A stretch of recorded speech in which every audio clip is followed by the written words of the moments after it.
Hey there, third graders. It's Mrs. Bierman here. I am sorry that I'm not there with you today, but I know that we are in the middle of a clay project, and I wanted to make sure you had the opportunity to continue even though I wasn't there. So we're in the middle of making our clay fish, our taco fish or texture fish, whatever you want to call it. And we started that last time. And if you were not here last time, no worries. I did start one for you, and you will just continue on with the following steps. So I'm going to just remind you what you need in front of you today to get started.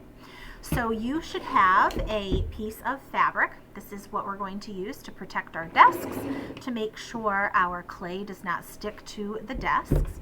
You also need your plastic container. In your plastic container, you should find a bent paper clip. You should have a small wooden dowel, pointy tool, needle tool, and then you should have some sort of texture tool as well. So there's different ones. Some are shaped differently than others. If you have those things, plus your taco fish that you've started and some extra clay, you are all set to go. So I'm going to just start right from the beginning just to show those of you who were not here what we did. This won't take long. What we did was we took a circle tracer, and we didn't want to use it like a cookie cutter, but we just used it as a tracer, and we cut around those edges, pushing nice and hard right through the clay. You were left with a pretty perfect circle. And then it was up to you if you wanted to add texture or not. So if you wanted to add texture, you took one of these texture tools. This one is a texture roller or a rocker, and you just gently pushed some texture into your clay. We didn't want to push too hard because we didn't want to lose the thickness of the circle that we had started, or that we cut out. So I put some texture gently inside of my, or on top of my clay, and then I carefully turn this over. I forgot to mention that you also need one of these water cups. It has a sponge in it. It should be saturated, but the sponge never comes out. This is so we don't spill our water all over the place. We can just tap our fingers on it.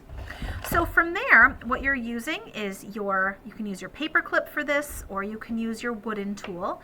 We're going to do some scoring, which is just I'm not pushing all the way through my clay, I'm just pressing lightly, and I'm roughing up my clay. I always refer to this as the clay's Velcro.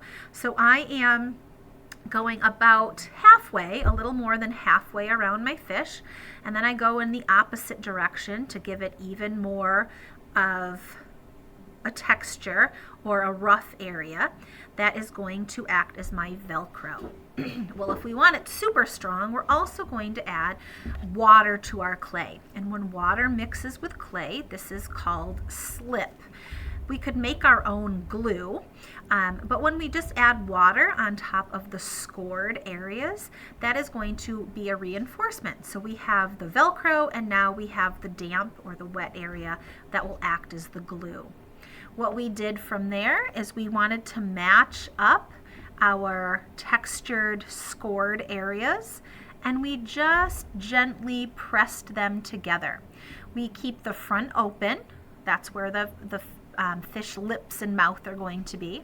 And at the back, we gently pressed them together. Then you can carefully use your fingers to smooth out the seam. I can go from the sides or just carefully go down the middle. You don't want to pinch it too thin because we want to keep that thickness there, so when we go to add our fins, we have a larger area. Okay, so I'm going to keep on going. One thing that I had the kids do was just gently tap it on the table so that our taco would stand up, so mine does. And then I took some of the extra clay. I wanted to find one of the larger corners, so I'm going to just cut this. I can cut it with my needle tool, or I can just pinch it with my fingers. I took the larger area, and this is going to turn into my fin. Now you can certainly you can cut this into zigzags. You can cut this with your paper clip. You can do a curved line. I did an easy zigzag. Anything you'd like to do that looks like the top fin of a fish. Once you have that, maybe give it a little measure Make sure it's a good size. Mine is a good size on there. If it was too long, you could pinch off a little bit. And in fact, I think I'm going to pinch off a little of mine because it's really weak. I'm going to just do a smaller one. If you would like to, you can trade texture tools with someone around you, and you can gently press a texture into this piece as well. Now this one, it's even more important. Don't press too hard. Don't press too hard because you need to have a nice thick area down here on the bottom. I'm going quickly because all of you should already have these things done. So I'm going in there. I am roughing up those edges. I'm going to rough up the edges on top of my taco where that's going to attach to. Add a little bit of water for my glue, and then I'm going to carefully attach.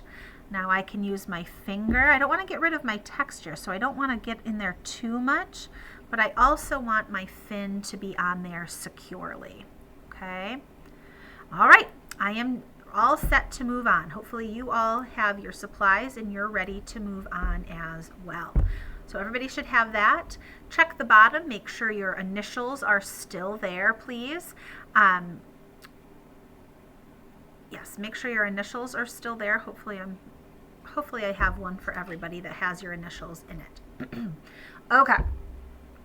So next we want to make a tail. I'm going to take another one of my corners, depending on how big you want your tail. I'm going to just take this one. I want a larger tail. Again, you can cut this however you want to. You can shape it however you want to.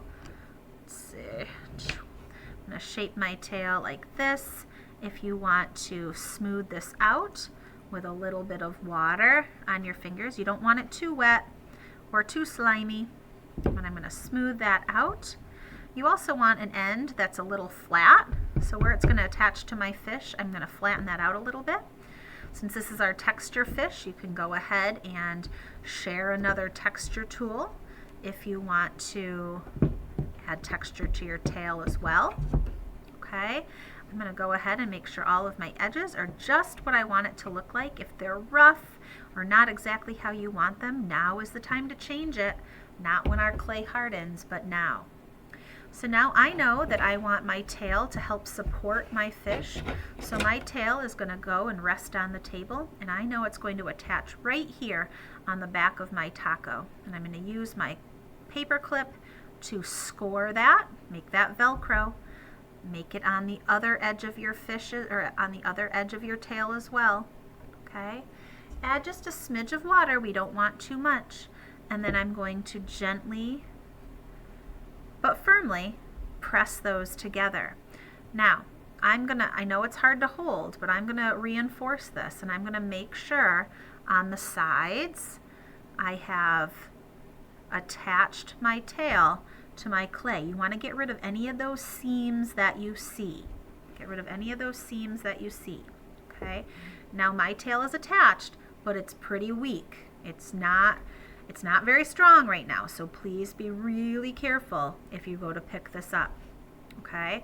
I'm going to let that harden a little bit and put that aside. Okay, next, I'm going to take my two other pieces. And what I'm going to do with these two pieces is I'm going to turn these, I'm going to take two little corners, just pinch those off. I'm going to turn these into little fins or flippers that go on the side of my fish, like these. Okay, now you can use your needle tool or your paper clip and you can carve something out like this, or you can simply pinch the clay off and create your own shape just by using your fingers. Now what you want to do is make sure at least the side that you're going to see is nice and smooth. You can keep it smooth, or just like before, you can add a texture. So I'm going to add a texture to this. Don't press too hard again. Add a texture to that one. I'm going to try to make them the same shape. So I'm going to use my fingers to manipulate the clay and try to form that same flipper shape that I just started with. And again, I'm going to make sure it's pretty smoothed out adding just a little bit of water. All I did was dip my fingers one time in that water, and it's already pretty slimy. Okay, so I don't love the shape, so I am going to trim it up a little bit with my needle tool or my paper clip. Okay, and then I'm going to not flatten it, but put my texture in there. Okay, those are ready to add. They are not the same shape, but they're close enough for me. I can lengthen this one out and make them similar, more similar.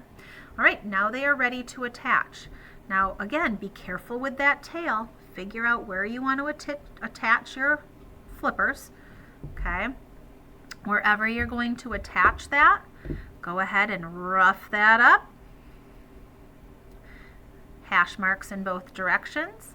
Make sure you do that on both pieces. And then what do I need in the middle? I need to add that glue, which is my water. I'm going to firmly but gently, I'm going to put my fingers in there to support it so I don't ruin the shape. Press that on there, and that should stick pretty well. I'll turn it around to the other side.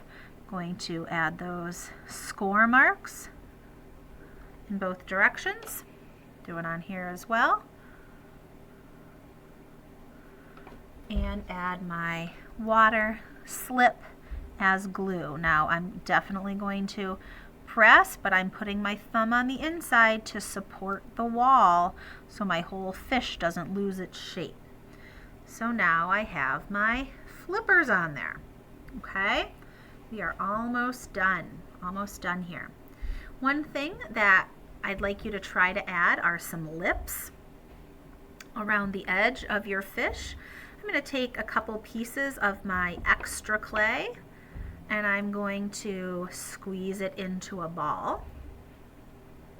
Okay, squeeze it into a ball. Now I'm going to just gently squeeze it into more of a cylinder shape. Roll it a little bit in my hands so it kind of is more of a hot dog shape. And now you can roll this on your desk to keep it smooth or right on top of your cloth. And I'm going to roll it until it's about the thickness of my pinky.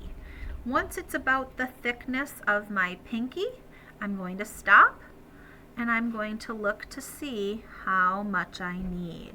I only need about that much, so I pinch it off, and now I'm ready to add it onto the edge of my fish mouth. So I'm going to score, rough up the edges where those lips are going to go. All right, I'm going to score around here. Not as much, it's harder to do because it's a thinner, more narrow area. Add my glue, my water, and now I'm ready to attach that. And I'm just going to go as carefully as I can, right around the edge of my lips. It looks like, or the edge of my mouth. It looks like I've gotten a little too much there, so I just pinch it off. And then I want to just close up those seams. Now, mine's not moving a whole lot, so, or my clay isn't smoothing out really well with just my fingers. Well, actually it is.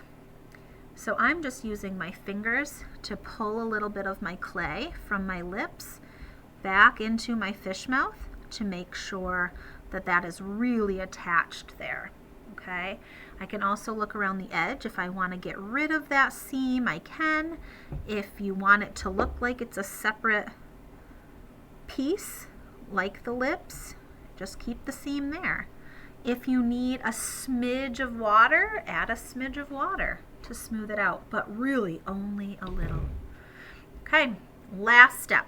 Our last step are our fish eyes. I'm going to take a piece of clay and you're going to break it into 2 even pieces. Now I know already that's too much clay. Those pieces are too big. So I'm going to break that, put some of that aside. And now I'm going to try again. I'm going to break these into 2 pieces. I would say it's about the size of your thumbprint, not much bigger than that. Once you have those pieces, you can roll those into balls. You can roll them into spheres. Okay, you can roll them in your hands or on your table and just take a peek. Make sure it's a good size. If it's way too big, just take off some of that clay and roll again. So I like that size. I'm going to stick with that. You're going to do just what we've been doing. You're going to make those hash marks on both pieces of your clay, wherever you want to attach them, wherever you think looks good.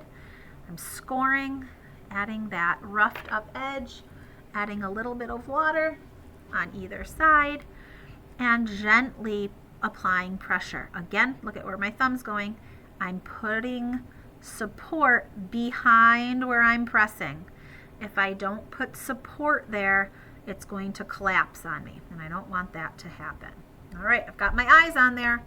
Last thing I'm going to do is take the end of my pointy tool to make the pupil. You can also do that. You can also do that with the end of a pencil if you have a pencil. If it's too small for you, you can just rotate your pointy tool around and around, and it will get a little bit bigger. And there you have it.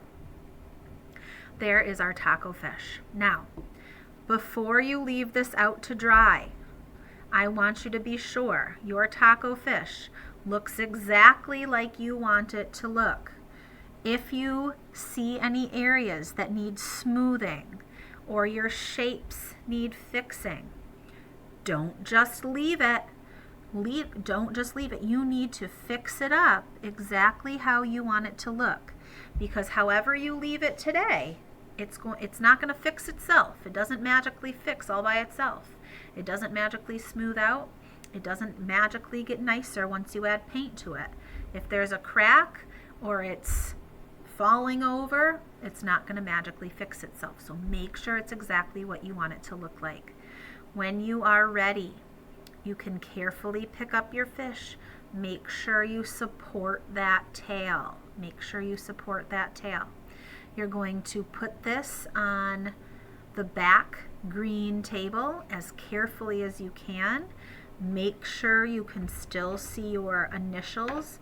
Actually, I'm going to totally change my mind. I'm going to make sure that when you're done, you put what you have completed back inside your bin. You know what? I'm going to come and check these just to make sure you have what you need. So when you're done with your fish, you're going to make sure the only thing that goes in here right now is going to be this fish. Carefully goes back in your bin here. Carefully, carefully. If you're sharing a bin with somebody, make sure you can fit them both without, overlapping each other too much. If you have extra clay, we will use this next time, and you can make something out of this extra clay, but put it into a ball, and then you can put that in the bin next to your fish, and you can use that next time as well. You can put a cover on it, and if they look good to go, I will take the covers off when I return, and I will put them in the kiln for you, okay? So anyway, do the best you can. I know it's hard when I'm not there, and I know it's hard with a substitute. Do the best you can. If you're really struggling, don't worry. I will check these out when I get back to school, and we will make good things happen. Okay, just have fun. Just have fun working with clay and do the best you can. And if it comes out not being the best clay project, don't worry. We're going to work with clay again. I promise. Okay, have a great rest of your day. Make sure you are good cleaner uppers. Wherever you got these things out, you need to put back exactly where you found them. Okay? All right, I will see you next week. Bye, everybody.